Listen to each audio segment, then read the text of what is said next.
Welcome to Little Things or Big Things Education with K-Dub. and T-Free. My name's Tim Freeburg. I teach high school math out in Bowling Green, Kentucky. This is my 7th year teaching in the classroom. I also do online tutoring, and I worked 3 years in social emotional learning as a workshop facilitator with a group called Challenge Day all across the country. And I am a social studies teacher. I'm on my 10th year. I'm now in Portland, Oregon, and I'm also a 15-year athletics coach. Both football and track are my two primary sports, or soccer as well. Nice. And we want to invite you into a conversation about the importance of building relationships with your students in the classroom. Again, like K-Dub was discussing, a lot of this will connect with your sports as well if you're a coach. So lots of good content here. Yeah, absolutely. A lot of crossover. We're going to talk about things like how to build those connections, how to use the relationships from those connections to encourage some student growth. We're going to talk about some of our favorite memories of going through that process and learning how to do this. Everything that we've done in our classrooms with relationships is stuff that everybody else can do, right? It's all replicable by anybody. So please feel free to use, share, or adapt anything that we're providing here. And if you like what we are providing here and would like to go deeper with us, we'd love to invite you to join our monthly subscription group. We are calling it the Teacher Vault right now, and it has access to a bunch of different content we're going to provide in our classroom, as well as it gives you access to a live hour-long monthly episode where we're going to go into a deep dive with you into some of the latest research to bring connection into your classroom. All right, without further ado, let's go ahead and get started with this week's episode.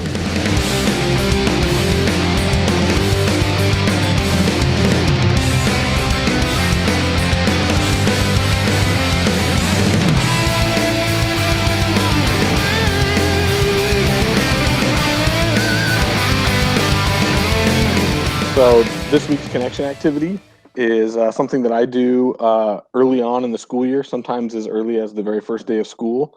I call it Cross the Line. And we're going to model that for you by just talking about how you're going to ask the students a question. The students who answer the question in the affirmative will cross over, and then they'll turn and talk to someone who was unable to cross the line because the statement was not true for them. So one of the ones that I always start out with is cross the line if you left the state during your summer break. And I cannot cross the line on this one. Tim, did you cross the line or are you able to cross the line on this one? I did. I would be crossing. I definitely left the States. For those of you who don't know our full story yet, Dave and I actually became friends out in Washington State. And so both of our families are still out there, and I went to go visit my parents for the holidays. So I was recently out in Washington. And so technically I went through 2 states because we fly out of Nashville, which is in Tennessee. There you go. That counts for 2. I like it. We did not travel anywhere out of state, but we did quarantine so that we could go across the city and see our in-laws, which is always a valuable experience during these pandemic times. All right, let's go to the next question. So you would have the kids cross back from the line at this point, and everyone's now standing on the same side of the line again. And then you say cross the line if, and then the other one that I would go to as a good like kind of beginning of the year, getting to know everybody and people getting to know each other, is cross the line if there's something about this school year that you are excited about. And then I will say in this case, I could cross the line, right?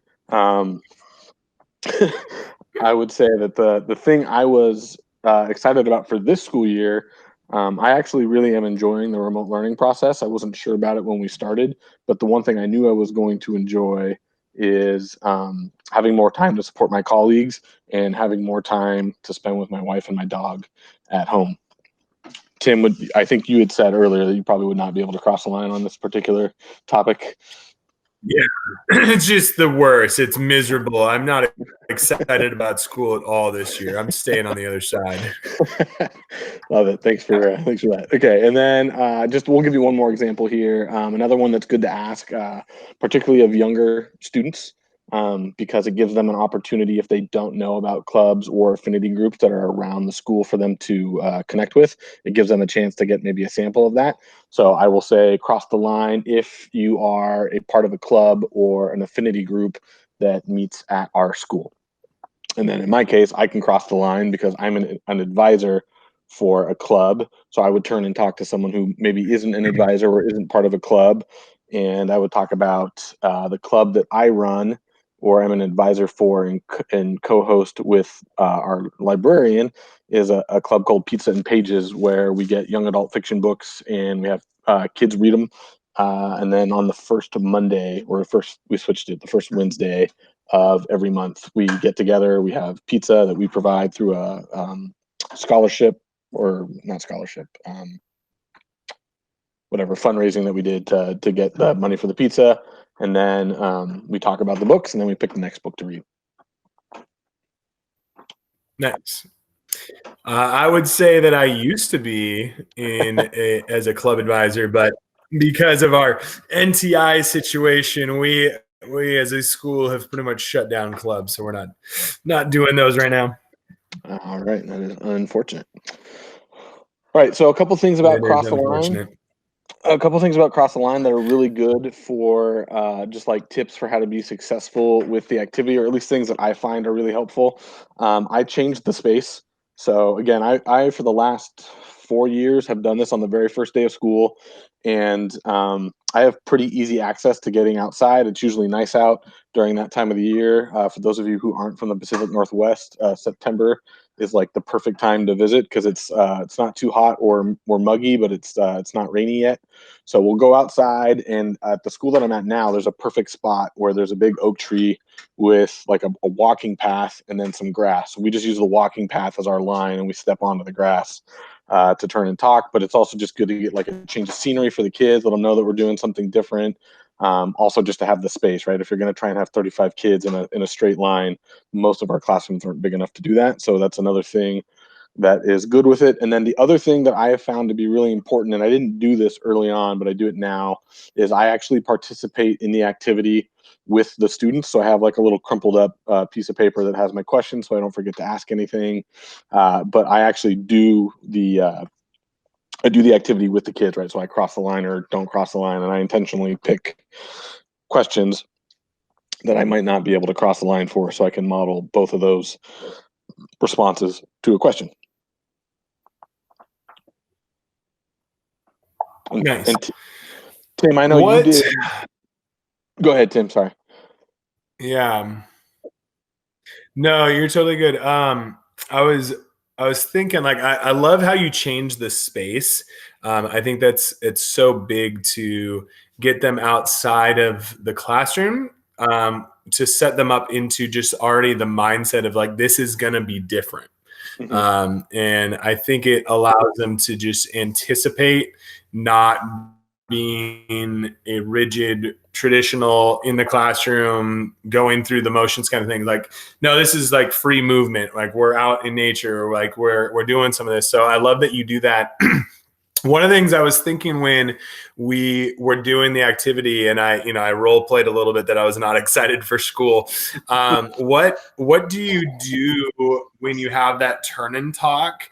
And maybe it is like, oh, is it just the people who cross that are going to talk and share? Or how do you spark conversation so that both sides are engaged? So really good question. When I start the instructions, once we get outside, I talk about, hey, when you cross the line, you're going to turn and find someone who was unable to cross next to you. You might end up being in like a group of 3, too, right? You might have to triangulate a little bit and turn, and right, you might be talking to 2 people who didn't cross, or there might be 2 people who did cross that are sharing with 1 person who didn't. And then, right, I always have like a follow-up question, where like, hey, share with the person who didn't cross where you went, for example, on the travel one, right? That's a one where a lot of kids might not have traveled. And then, the kids who didn't travel, hey, if you didn't travel, tell them the most exciting thing from your summer, or something from your summer that was really fun for you. So that there's still an opportunity to share something, even though you didn't actually do the thing. Like share why you're not excited about school, or tell the person across what club you would want to join to or which club you wish existed, right? Because then sometimes you might get an idea for a cool club that a lot of kids want to be a part of. And then again, at the beginning, I always make sure that the Right. kids understand that both sides are going to talk. So, and that I actually love reminds that. me, I love uh, that. uh, there's another really good tip for this that is when you're doing this, don't wait for it to get quiet to cut the conversations off. I always try and cut the conversations off. Like I give them enough time to share, and I'm trying to watch really closely. But I think it's good to end them where they're still in mid conversation, so they don't get bored with the activity. Great idea. Yeah. Awkward silence can just compound on itself. Yes. And all of a sudden you go from something where you like had momentum and it just gone like in a heartbeat. So Yeah, yeah, absolutely. And playing that. the other funny thing that I've noticed happening when I do that is what happens now is I'll see, it's the first day of school, right? So when you're walking from your classroom out to the parking lot, essentially, you can kind of see who's like already friends with each other, right? Because they're going to walk out together. But what's really cool is that you can see when kids come back that they've partnered up with somebody else because they're wanting to continue that conversation that got cut off. It's not like every kid's doing that, but even seeing like 3 or 4 kids, particularly kids who are like new to the school and they found someone that they've already connected with from this activity that they can have that extra conversation going back into the classroom is a really powerful moment too. Right. Yeah. Perfect. And I kind of started to touch on this before I was asking some follow-ups with you, but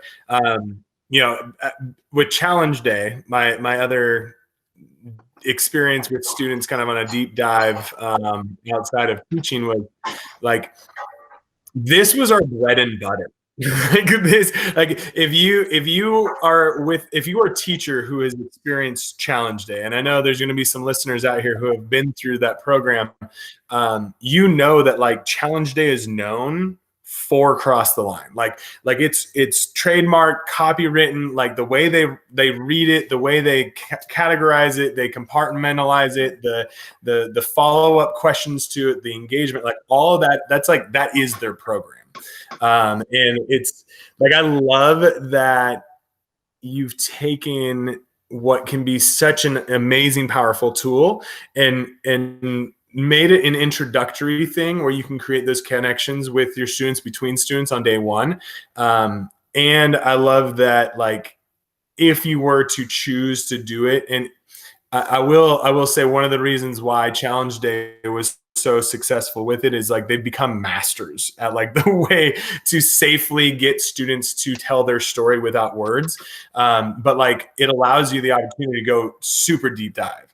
So you can do like, Cross the Line if you traveled outside the state, but I'm curious if you've ever pushed it further. Because like in Challenge Day, for example, like we start with like Cross the Line if you're under the age of 18, right? And like we use that as a very simple expression of how we separate as people, right? Yeah. Is by age. And we start to go deeper dive, like cross the line if you've ever been judged for the color of your skin, cross the line if if you've ever lost a family member, and like we start to go really, really deep with it. And in order to create that connection, because we want to make sure that people understand like they're not alone going through it, right? And I don't want to share too much because again, like it is their program, and I honor and I respect and I love that program. But I'm curious, have you ever tried to go a little bit deeper with it? And what success have you had? What struggles have you had? What might you recommend for teachers that want to do something like that? And then I'll throw in a couple of my ideas too at the end, just to keep it safe for the students. But So I would say like the first thing is like not super deep, like certainly not on a Challenge Day level, right? Like that's just something that I have not done. I have returned to the activity both for like academic purposes as like a test review kind of thing, or okay. or I started using it. I didn't do it this year, and I probably should have, but it didn't work very well in an online format. But doing it like before or after a break because we know from studies, right, that a lot of our kids, school is actually their safe space, and break is a time of kind of concern, and or returning to school. You get kids who are retesting boundaries and things like that. So it's a good time to kind of refresh that we're restarting. I do a lot of norm revisiting anyways when we come back from a break or before we go on a break as a check-in. So I've done this activity there and kind of tried to like push a little bit into like my own trying to figure out where kids are at with things. And what I found to be problematic is if you ask like a specific deep question, you might kind of spotlight some kids on accident, right? Like only 3 kids are crossing the line that they're like actually not looking forward to break. And then that puts them in a weird spot. Right. So I've actually kind of pulled back a little bit from doing that. But I'm assuming since challenge day focuses on that, maybe there's a better way to do that. Yeah, I mean, just the couple pieces I would add to it. Like I love that you're bringing it as like a way to reconnect after breaks and things like that to, you know, respark kind of that unity piece of the classroom, as well as allowing people maybe an opportunity again to tell a part of their story without using their words, because, you know, so many of us are trained just to, you know, keep it in. And so being able to cross the line and not actually like share your story, and then they have the opportunity to turn and talk, which I like that. But even if they don't say anything, just the acknowledgement, especially if you go a little bit deeper, right? Because some of these experiences, if you choose to go there, it's hard to put words to them. In fact, you may have never spoken about it before. And so just having that community of like, I went through something and this person next to me went through something similar, maybe, or knows someone who went through something similar, creates that connection without having to put words to it. So one of the things we definitely did, and I would highly encourage anybody that's doing this activity, even when you're keeping it light, right, is to generalize your category. And so instead of being like, how many of you went to Oregon this summer, right? Like what you're saying is like, how many of you traveled outside of the state? And so it's more open. Or if we wanted to go even more generic, like how many of you how many of you had a new brother or sister, or know someone who had a new brother or sister born over the summer, right? And so maybe like you're starting to open that category. So it's not even me. So when I cross, I still have this anonymity. Like you don't actually know why I crossed. It might have been for me, or it might have been because I know someone who had something. And so keeping that, I think, is super important, especially as you get into more intimate type questions. So it sounds like one of the strategies for going deeper is not doing the share out process, because that can be much harder than just like quietly acknowledging it and coming back. That makes a lot of sense. And then to your point about like kind of expanding it, right? I made that mistake early on, right? I would like ask like, oh, cross the line if you left the country this summer, right? And like 3 kids are crossing, because who can afford to leave the country on a regular basis? And so like I've even gone as broad as just be like, cross the line if you spent the night somewhere other than your house this summer, right? And then pretty much everybody can cross. So if you're trying to develop that sense of like shared experiences that we all have something in common, you can definitely make sure to think through the questions in a more thoughtful manner. Which kind of gets us into and I do want to just go ahead. Let me throw one more quick add on. Just you talked about this idea of you know, eliminating the turn and share, and I think in the moment, yes, and I think once people, even if you do go into an intimate space, once people have had time to kind of process and experience their story again without using words, I think having a moment to reflect and then an opportunity to share can be a very healing piece. And so again, I think there is a lot that goes into it. If you're going to go to a deep emotional space, you got to make sure that wherever you take the students to, that you have 100% support around them, and you can bring them right back up, like to an even higher level, right? And so maybe that is you let them go to a space where they really get some feels, they really get some connection, and you let them do a little reflection on that. But one, you got to always know where they're at. You got to have a head on a swivel. You got to have enough people with you that you can take care of them. And then you need to make sure that before they leave your supervision, they are on a different level of a high with this empowerment piece. So, like, again, it's an art. And I would not just say do it because it sounds cool. Like, keep it light, have it be fun, and it's a great activity. But if you're going to do that deep dive, please make sure that, like, you've got a team that's around you and that you've thought through it, and that again, everything we do is student focused, but like that your students are in a great space and that they know they're taken care of. All really good points. And I'll make the plug for you. Probably if you want to go that deep with your school, you might want to just bring Challenge Day in to have that experience, and then volunteer to be Absolutely, one of the I would participants. recommend them. So on that note, them. why don't we go ahead and get into our major topic for today, which is the importance of modeling. Three things that we really felt like were important to talk about with modeling were doing by example, working hard, being vulnerable, and demanding greatness. And so I just think, to me, like, the first one to model is the work hard part. What about you, Tim? Which one would you feel like is like the one that really has to be modeled the most? I mean, all of them are so important, right? And I think you interweave them. Yeah. And so, like, it's hard to pick one. But I mean, if I fail as a teacher to work hard and let the students see and know that I'm working hard, I don't know. I have a hard time, one, believing that they're going to work hard. Like, I always anticipate to be the hardest working person in the room, right? Like, that's the mindset I take to it. And so I know that whatever I set the bar at, that's where my students will get to, or just short of it. And so I'm gonna work extremely hard. And I know that if I don't work hard, if I don't come prepared, right? The old saying of failing to prepare is preparing to fail. Like, Absolutely, my lesson's going to be garbage if I. Yeah, that's fair. I think one of the things that you hit on there, like, kids can tell if you're unprepared.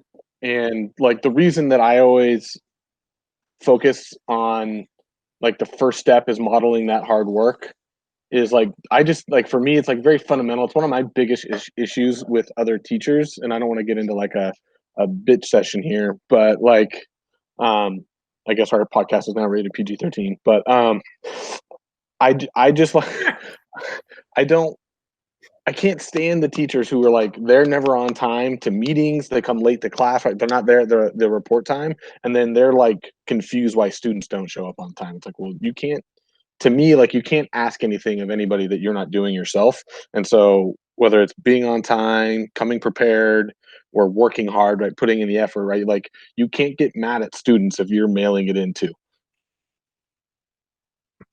Right. Or you go to that staff meeting where they're sitting in the back of the meeting and they're working on their laptops, but they're also the ones that tee off on the kids that have their phone out in the middle of class. Yes. And I know that there's, we're going to have teachers who are probably going to add us here, but I mean, I do think, like, there is a little bit of a difference where adults, we might have daycare things that we're trying to take care of or whatever, and we need to be given more opportunity for independence. But I do think, yeah, there is a lot of, right, we always hear that teachers are like, make the worst students, right? Because we're always talking in the back and stuff when the principal's talking and whatnot. But as someone who's run a staff meeting on multiple occasions because of my role as a department head, or on committees and things, it can be frustrating to see that, especially when those are the same teachers who get frustrated. But again, to me, it's more about what we're talking about with the students, right? Like, for me, I don't feel right asking something of my students or having an expectation of my students that I don't hold for myself. And so I think just making that really clear to students in what you're doing, but then also verbalizing it, is really essential to the whole process. So, like, I think, like, when I think about, like, working hard, right, that's like doing the work. One of the ones that comes in for me, last episode I talked about how much I hate grading. But that means, right, like, I have to stay on top of that. That's something I have to be conscious about. And then, right, that's one of my standards for myself, is that I won't ever mark anything late if I haven't graded it yet, right? Like if I had an essay that was due 2 weeks ago and I haven't graded it yet, then I'm not going to mark the kid who just turned it in late because, well, I haven't finished grading it. So who am I to yell at you for turning it in late, right? Like I haven't given it back yet. So it's Right. not even, I Right. haven't even marked in the grade book yet that it's missing. So who am I to call it late? I know that's a pretty open policy that a lot of people aren't going to share, but that's kind of what I mean about just like, again, kids need the feedback. So like you need them to turn things in on time, and then you need to get feedback to them on time so that they can do something with it, which is probably even more important in math, right? Right. Because your turnaround is so quick. Well, yeah, yes and no. I mean, I'm gonna out myself real quick. I also hate grading, and I have I have programmed most of my grading to be through the Google Forms now, so I get instant feedback. Um, and then obviously I go through and I look for you know quick fixes, and I try to look for student misunderstandings and common things and all that kind of stuff, right? But like I will at least get the initial grade done instantly because I spent the time to build the form, so it will do that. And with math, because I'm looking for numbers and not a written concept or tell me a story or things like that, I'm able to. Now, where I find the work hard showing up for me a lot is, my kids will, they complain about, oh, you give us too much homework, right? Like that's a common complaint. Yeah. And to eliminate that complaint, or at least to combat it, what I have found is that one, if I do the assignment, whether that is in a video format where like I've recorded myself literally doing the entire assignment and posting it like, hey, if you sit and watch this hour assignment, you'll get all the answers. That's fine. And you'll still need to practice it so you can prove to me on a test you're in good shape, right? But it shows my students that no, like I'm going to take an hour to do this assignment and explain it to you so that you can hopefully either do this assignment quicker than me if you understand it from the lectures in class and practice and all the things we've had, or you at least will watch it in the hour it took me to record it, and you will have it complete as well, right? And so like I always make sure I do the assignment. Even before I was getting very big into like the videos, which I do a ton of now, but even before that, I would always do the assignment, and I would, use like Cam Scanner or something like that, right? To take a picture of it and then post a PDF at least to the class calendar that has all the answers and has my work shown, because I think it's important. One, because I'm modeling how I want them to show their work. Mm-hmm. Two, I'm modeling that, hey, this takes a while. And then the inadvertent like vulnerability piece that shows up out of that is I usually will always make a mistake, and I've recorded it and I've posted it, and I'll get a student who will be like, Freeburg, like, how did you do number 7? I'm like, oh, you do this, this, and this. So like, that's not what you did on the video the other night, And I'm like, oh, no, it's not. Like, let's go talk about where did I make a mistake? And like, we try to use that as a learning moment. And what I've done is I've made it okay to make mistakes. Yeah. I've explained that even me as the teacher, I'm going to continue to have errors. And then instead of making it wrong, let's learn from it and do some peer correction. And now I'm part of like the peer like review piece, right? Where like, hey, tell me what I did wrong. And try to go from there. So I think it not only shows that I'm doing the work, but then it also ties into our second element of that vulnerability and being real. Yeah, for sure. I so quick, like speaking of plugs again, like for those of you who aren't using Google Forms and Flubaroo for grading assignments, like feel free to shoot us a message. I will coach you through on how to do that. You will love us for it. It's a great time saver. I don't know if you use Flubaroo, but that's the one I use. You mentioned something there that really connects to one of the ways that I try to model the hard work. It's kind of a combination of two things. Like, so one is as a social studies teacher, I think the kids often just assume that we're like experts on these topics, but when you're studying modern world history, right, like there's a lot within that, right? Like literally all of human experience in the last 200 years. That's a lot. And I'm not an expert on all of it. So I will be Right. I'll be really open with my kids about like things where, hey, I was looking this up last night, or I was doing the research to double check my facts yesterday, or whatever. Like I'm very quick to mention where I'm at in the process of learning the material, so the kids can understand that I'm right there with them. Also, like making sure that they understand that like I don't think I'm an expert on all of this stuff. Like you talked about like leaving in the mistakes in your videos on the lessons. And then I think another thing that ties into that is like that connection between both working hard and like where the crossover is with working hard and vulnerability.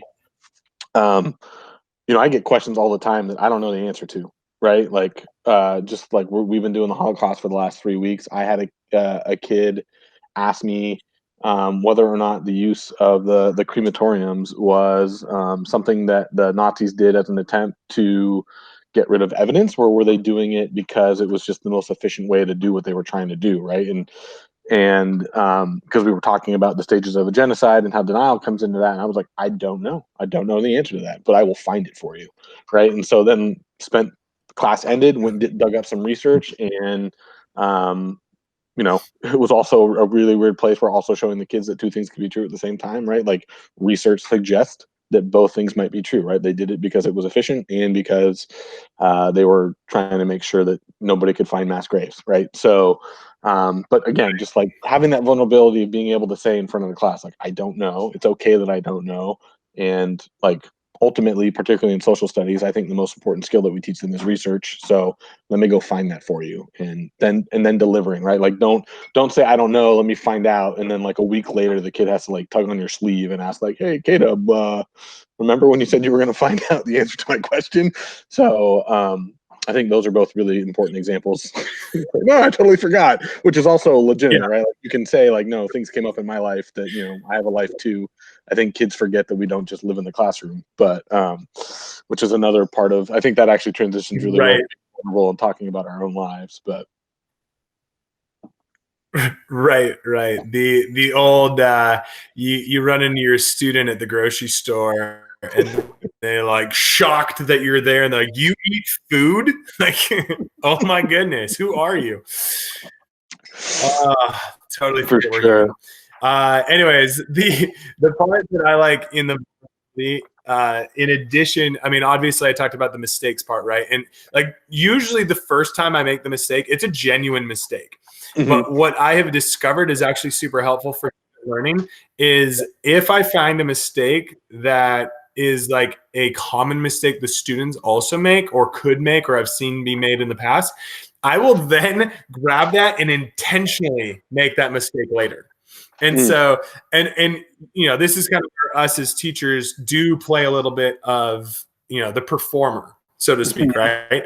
And so I'll be doing it, and I will very intentionally do the mistake, and then I'll pause and I'll take a step back from the board. And I'm like, uh-oh.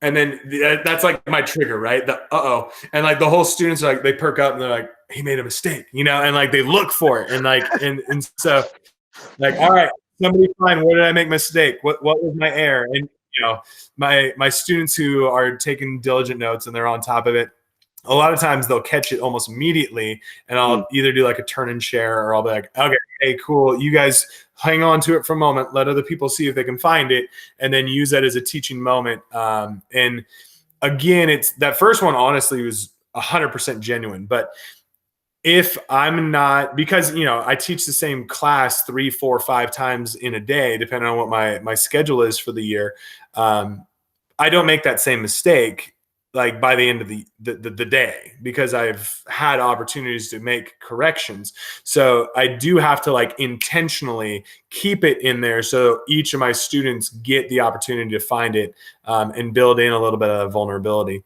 But then, I mean, to the same thing you were saying, like the sharing our life and like allowing students to see our piece, Mm-hmm. and how like that influence into our behavior, our energy, our experience of the world, and bringing that in a little bit. Obviously, like there's certain things we should, don't bring out your deepest, darkest secrets to all of your high school students, but Yeah, for sure. There's definitely a like line that you be don't cross. real with them. Yeah. Yeah, and I think like we talked about this a little bit a couple weeks ago, but I just think like the other component of being vulnerable, I think the point that you started on and that I touched on a little bit with like the being able to make mistakes and modeling that for kids is really important. That's a huge vulnerability thing for kids. Like teenagers in particular are always worried about how they look in front of everybody else, right? So if you can model that it's okay to make a mistake, that's really helpful. But I think like the other piece of that, like you said, sharing who you are as a person, right? So they're not surprised to know that you eat food when they see you at a restaurant or see you at the grocery store. Like that's an Yeah. important element of it. But then like in part of that is like don't just share the good parts, right? Don't do the the social media thing, because I think one of the things that I've become really hyper aware of in the last, I'll say 2 years, maybe 3 years, is something that gets talked about with what kids are seeing on social media, right? Like the only thing that people post in many cases, or I shouldn't say the only, but oftentimes the only thing that kids see on social media is the good stuff, right? People are only posting that they're having a great day or the great shot of the sunset that they saw or the great cuddles that they're having with their dog. What they're not posting is, you know, the fact that their dog ran off the leash and had to chase it down 5 minutes before that, or the fact that they just picked up the dog's poop with a freaking plastic bag, you know, an hour before or whatever, right? Like there's always the hard part of life, and that stuff doesn't get posted. And so our kids are living in this world where they think that they're the only ones that have bad stuff happening because they just don't see that in their social media world. And so I've really tried to emphasize now in my classroom, if I'm having a bad day, just like outing it right out in front of the class. Like, and what I've also found, a side benefit to this, not that this is a reason to do it, and it actually, when it first happened, it actually made me stop sharing for a little bit, is like kids will treat you differently, right? Like if you just tell kids, like, so for me, like a couple years ago, our dog, we don't have kids, our dog Kinsey basically was like our child to us, passed away from cancer like in the middle of the school year. And I was just like, I just told the kids, like, hey, I'm dealing with the fact when we got the cancer diagnosis, I told the kids about it. When she passed away, I told the kids about it, and just said like, hey, this is the space that my head's in. I'm still gonna do my best to be a teacher, but like, I might do this, I might blank on things. Like, if you guys could just give me some grace. And the kids were so great about being respectful and like understanding that I was like in a weird spot that day and trying to do my best to get through it. But then also what I found is that created a space where more people in my class felt comfortable sharing either with me or with each other, more importantly, things that were going on for them. Right. Yeah, I love that. That made me think of a time when I was still trying to like keep it all together. Like I'm the perfect teacher, right? And like I don't make mistakes. And I'll never forget this, and I'll never forget the way the students reacted to this. I overslept my alarm, and I only lived like 5 minutes from the high school I was teaching at. And I woke up to a phone call from the secretary that said, "Hey, are you coming to school today?" Because first period's bell had just gone off, right? And I wasn't in my class. And so I was like, "Oh my gosh, I'm so sorry I overslept. I'll be there in 8 minutes." She was like, "Don't rush. Don't worry. The principal is going to, cover for a quick bit. You're okay." I like panic, flew through like everything on, like jumped in the car, got to class, sprinted from the parking lot into my class, ran in, ran past the principal, ran past my students, put my laptop down, opened it, got in front of the board, and tried to start teaching as if I'd been there the entire time. I had completely forgotten this story. Dude, the students looked at me and they're like, "Freeburg, are you okay?" And I'm like, "Yeah, I'm totally fine. I don't know. We got to do math. We got to do math. We got to like, no. Are you okay?" And like, it took me like a moment to just like, yeah, I think I'm okay. Like I overslept. That's what happened. Like I'm physically okay, and like to just be real for a moment. Cause the students are like, "Bro, you were not here. Like something's up. Like don't pretend you've been here the whole time."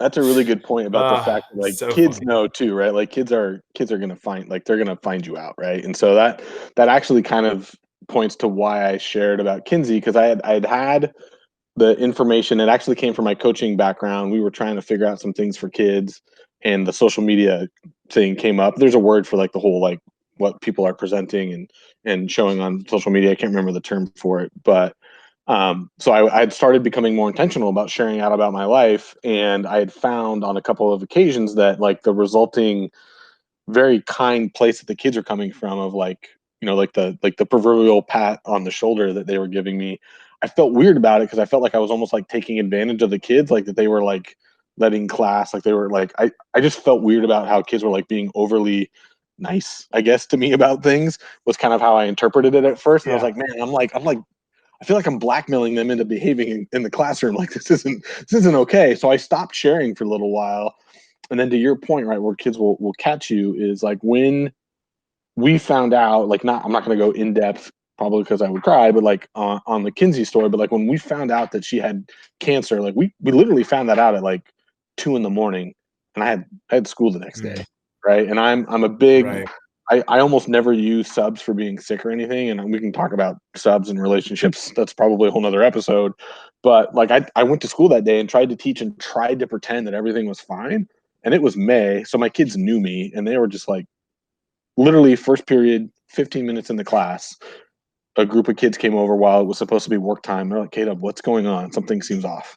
And I opened up as much as I could without just like bawling in front of the entire class. But like that was a really good point about kids know anyways. So like don't try and hide it, because then that teaches them that they're supposed to try and hide it too.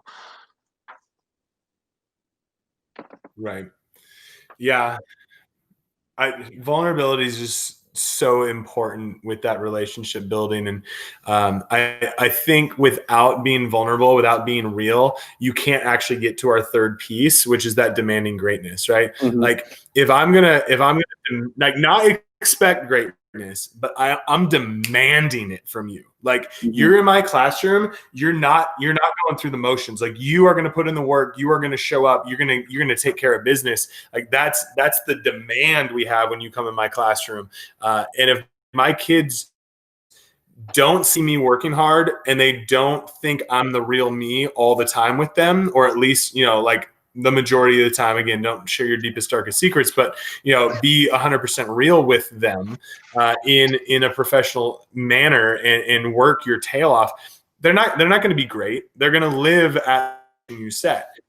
And so I'm going to demand greatness, and I'm going to know what greatness looks like for each of my students because I've had interactions with them where I know, hey, this student is putting in an hour a night to do an assignment that should have only taken 15 minutes for whatever reason, right? And so I know that when that kid turns in their assignment and they've asked some questions and it's still not complete, that was them being great, right? And so I'm going to celebrate those wins. And then I also know the kid that, threw down a couple of answers, went through the motions, and is going to just joke around in the back and distract their classmates. That's not greatness. I know you did your assignment, but I know you're capable of more. Go help out your classmates. Go teach them. Go, all these other things that I've put in.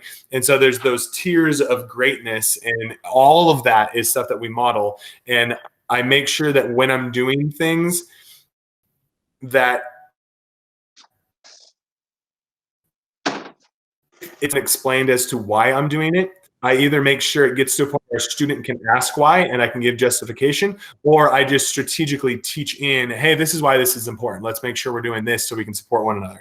Here's why it's important to show your work this way. Here's why it's important that once you're done with your homework, that you go do an extra rep, or you go support somebody and help bring them along with us so we can succeed as a team, and like explain the why behind why we do things to become great.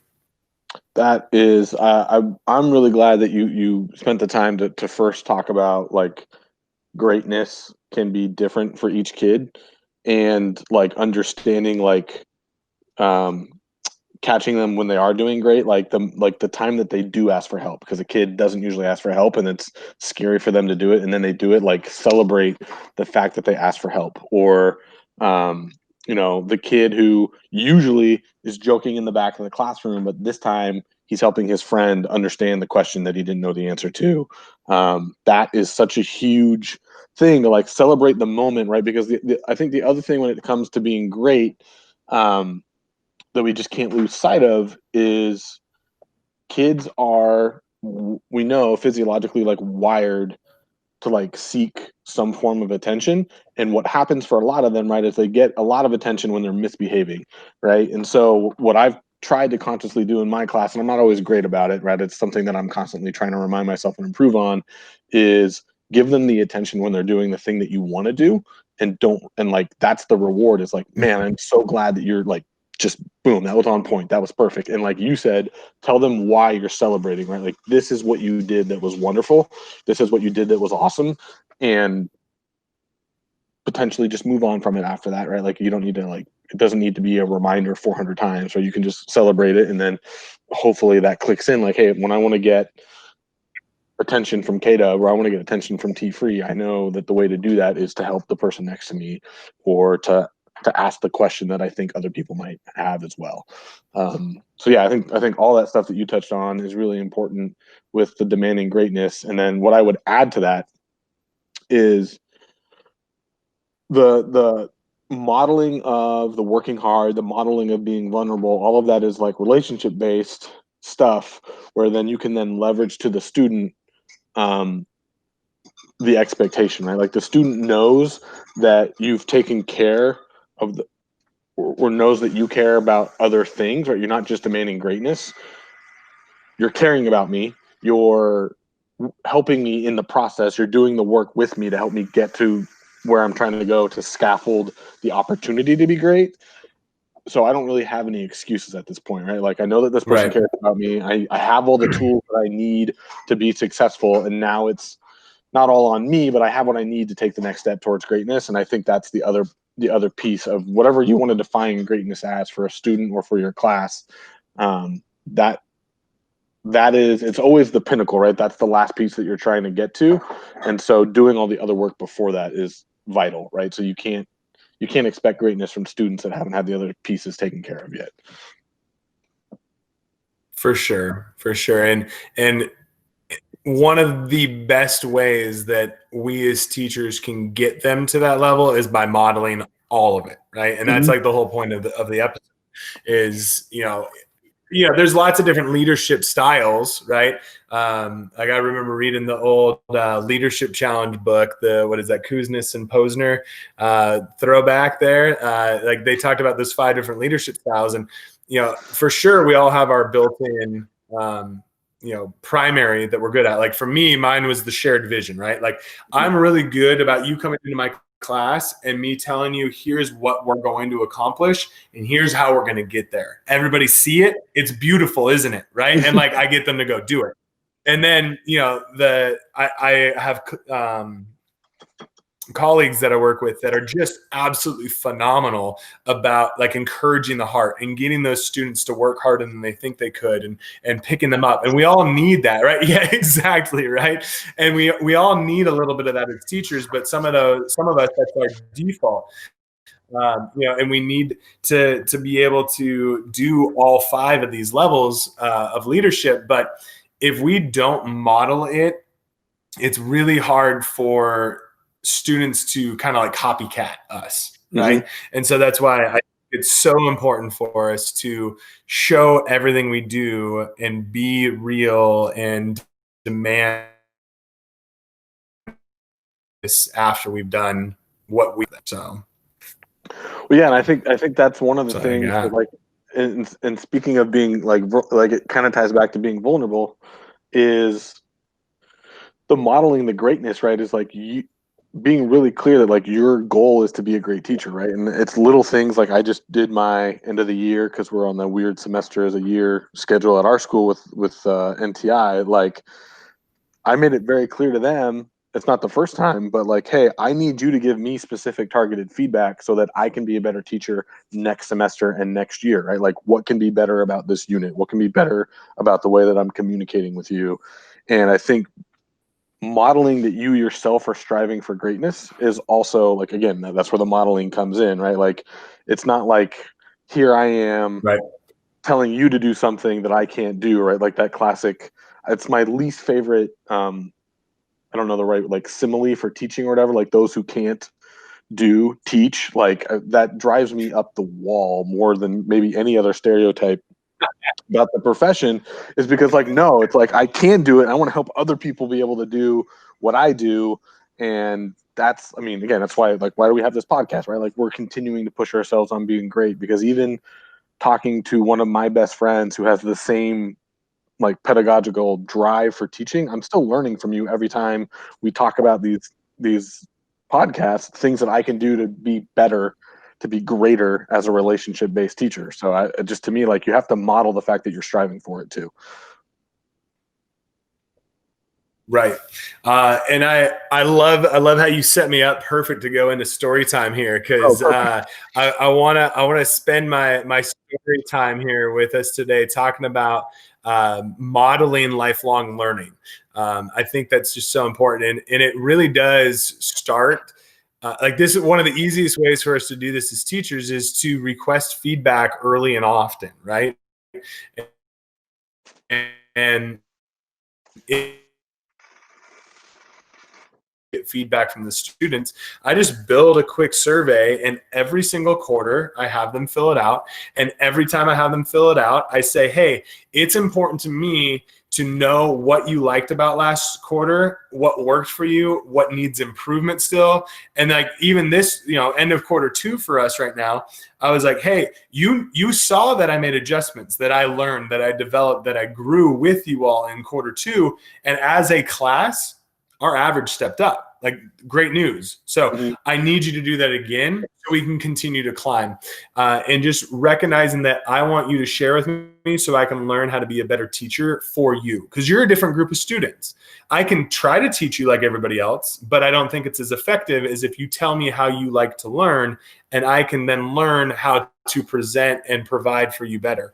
And so I think that's a great way to model it. But I want to share a story about the last couple months of being a lifelong learner and bringing it into my classroom every single day. And I think this is a great tool and a great skill for us all to use. Because I don't know what everybody's belief is on lifelong learning, but to me, I think that honestly is the biggest goal I have in my classroom. I want them to understand math. I want them to get some foundations. I know I need to teach the state standards, but like, if you were to say, what's the one thing you need your students to have by the time they leave your room? I need them to understand that learning and growing and becoming a lifelong learner is the most important thing, and the best tool they can learn to become whatever it is they want to become, right? And so one of the ways I've been modeling that is, I try to learn something new every day. I'm going to give a quick shout out to our old high school football coach, Coach Boehner. Get better every day. And he used to say that, I say it all the time, you either get better or you get worse. You never stay the same. Get better every day.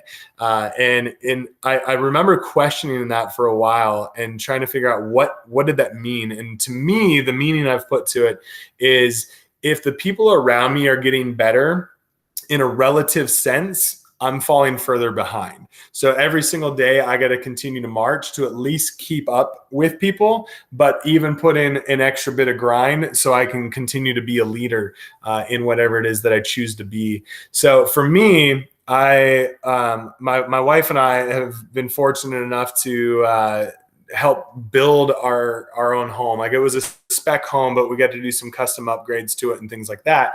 And this has been a couple month process now. And throughout the process, as a geometry teacher, construction is a beautiful real life application of everything I'm teaching. And so I'm like, you need to know area, you need to know volume, you need to know surface area, you need to know unit conversions, you need to understand scale factors, like you need to be able to look at floor plans, like all this stuff. It's all relevant, right? And so one of the things I was talking with my students was, we've got 4 dogs, like K-Dub. We have our fur babies. Those are our children. And we, yes, we, so we put astroturf in the backyard for our dogs, so we would no longer have mud.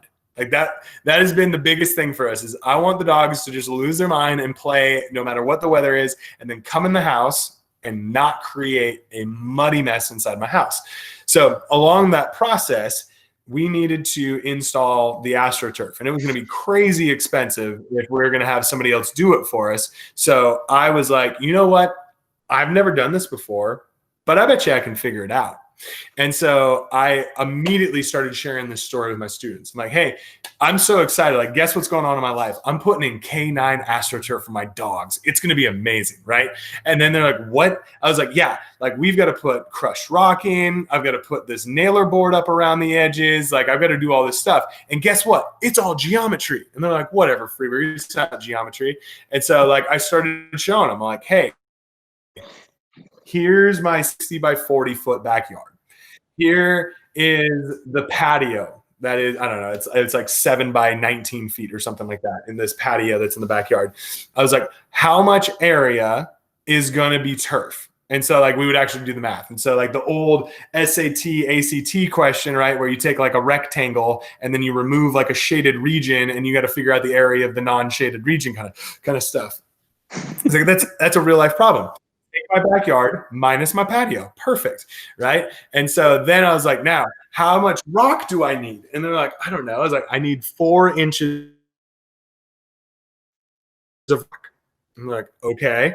And so then 4 inches by 40 feet by 60 feet minus my, 7 feet by 19 feet or whatever, right? And now all of a sudden we're doing unit conversions and we're starting to do this stuff. And like it came out to be like, I don't know, 750 cubic feet of crushed rock is what I needed. And so, and I told him, I was like, hey, I went and I requested from my contractor, while you're doing my landscaping, I need you to drop 750 cubic feet of crushed rock in my backyard so I can fill in my boxed area. And he said, okay, perfect. I will bring you that much rock. Well, I show up to my backyard and there's this giant pile of crushed rock. And I'm like, okay, I don't know if that's enough rock. Like just estimating skills, right? You can look at it and you're like, I don't think that's going to fit. And so I start spreading it and we start pushing it. And sure enough, I'm like 3 feet all the way around the outside perimeter short. And I'm like, dude, how much rock did you bring? He goes, I don't know. I brought 2 dump trucks. And I was like, how much is 2 dump trucks? He's like, I don't know. I figured that would be enough rock. And I was like, that's not enough rock. You can see it's not enough rock. And so then I went and I did the math because I had not done the unit conversion to dump trucks yet, but I was very specific in our contract about the amount of rock we needed. And sure enough, the average dump truck carries like 10 to 15 tons of crushed rock. And it was going to, or 10 to 15 cubic yards, sorry, not tons, 10 to 15 cubic yards of crushed rock. And I did the unit conversion and he had only delivered 20 and I needed 30. Right. And so I come back to my students. I was like, hey, guess what I just learned this weekend? And they're like, what? I was like, a dump truck carries about 250 cubic feet of crushed rock, or 10 to 15 cubic yards. I was like, my contractor learned that too. And it's going to cost him an extra $800, $900 because he needs to bring me an extra dump truck because he agreed to it, but he only estimated for 2 dump trucks. So he totally underpriced it, And so like I talk about how my real life experience is math and how knowing math or not knowing math can cost you money. Like that's a mistake. That's a $800 of profit gone just because he didn't do the math on it. And so I use those types of stories all the time and I love it. And so that's just one example. And I did a bunch of other pieces that go into, laying out the turf because, we had them in 15-foot rolls. So we had to figure out, well, how much do I need to order per roll and how long are these things going to be and how should I lay it out? And we talked about the perimeter of the edge because the nailer board, I had to go install the nailer board. And if I had, 3 bolts per board, how many bolts do I need? How many boards do I need? Like we did the whole thing, right? And I shared it from my life. And like it gave them that I'm working my tail off. I'm like, yo, I put in 100 hours to install this astroturf. I'm working hard. Like I put in probably 4 or 5 hours just in prep work to make sure I understood what material I needed and when I would need it in what order so I could get this thing accomplished. And like I flew my dad in and he helped like lay the turf with me, like the whole thing, right? And I share all of it. And so it's got this vulnerability piece to it. The kids are invested in it. They're like, okay, cool. Like we know something about it. They're like, show us pictures. Like how did it show up? And it's like this greatness. And I show him this picture. I was like, dude, the K9 AstroTurf guy said this is one of the best do-it-yourself projects he's ever seen. Like, this is greatness, you know? And so I don't know, it just it builds together. And I love that my students, then I'm like, what are you going to go do this weekend that you're excited about? Like, what are you going to go learn this weekend? And like, encourage them to do it. And like, I came back from winter break, and you may have seen it or heard of it when we're doing this podcast, but we transferred everything from my old hosting server to a new one, so that we could actually put the podcast on our website, because we needed different usage rights or whatever. Well, that was a whole process, and learning code and sitting on the phone for hours with GoDaddy support team and learning and, you know, trial and error and all that kind of stuff. And I shared all of that with my students. You know, that one was a little bit less math, but it was still emphasizing how important learning is, and watching YouTube videos so that I know how to fix my sink, or, you know, all these different things that are just, I encourage you all to work hard and learn, because later on you're either going to need to pay someone to do it, or you're going to need to learn how to do it yourself. And both are okay answers, but sometimes we don't have the financial funds, so we gotta know how to adapt and be creative and find solutions. And fortunately, we live in a very knowledge,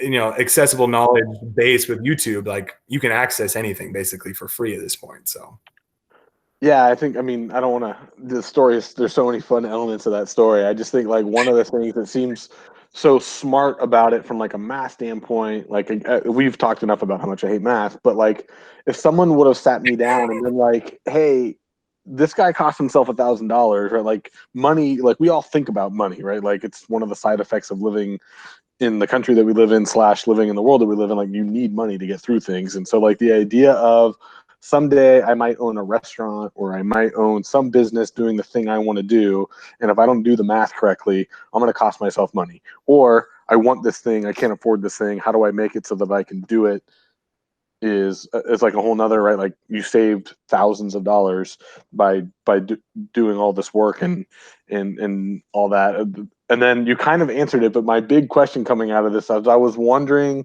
if kids had requested, and or if you had shared like any of like the video of you spreading out this rock and going through all of this work, because I can imagine that your kids were like wanting some evidence that this was accurate information that you were providing, and wanting to see like plus like just wanting to see the dogs using the turf, right? Like if I was a student in your class, right. I would want to see the dogs using the turf. I want to see proof of concept here. Right. You know, I did not do a very good job of building like a full project video evidence of it, but I did take pictures. So I did at moments, I would show them like, hey, look at this pile of rock. Does that look like it's enough rock for my backyard? And then I'd swipe and be like, nope, it's not. And like in the next picture, it's like spread out and it's totally short, you know? And so like I'd have fun with it like that, but you know, had I done a better job of planning and prepping that, like I totally should have put that into like a Pear Deck or something, and like had them going through it and like seeing picture to picture to picture, and like having their ability to like give feedback and stuff. Like that could have been super fun. But yeah, we just goof around and have conversations.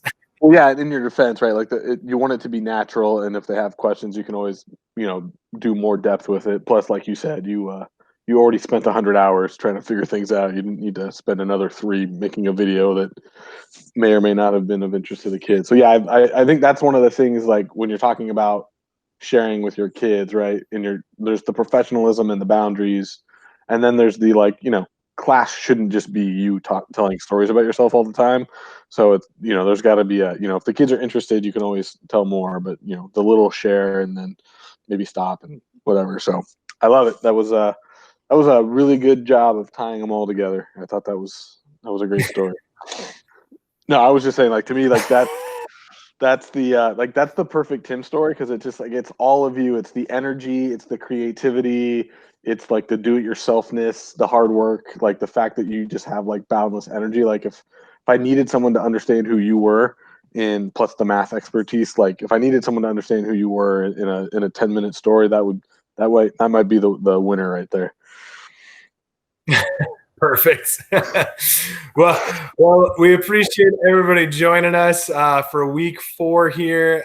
We would love to encourage you to subscribe to us. We're now on Apple Podcasts, Google Podcasts, Stitcher, and Spotify.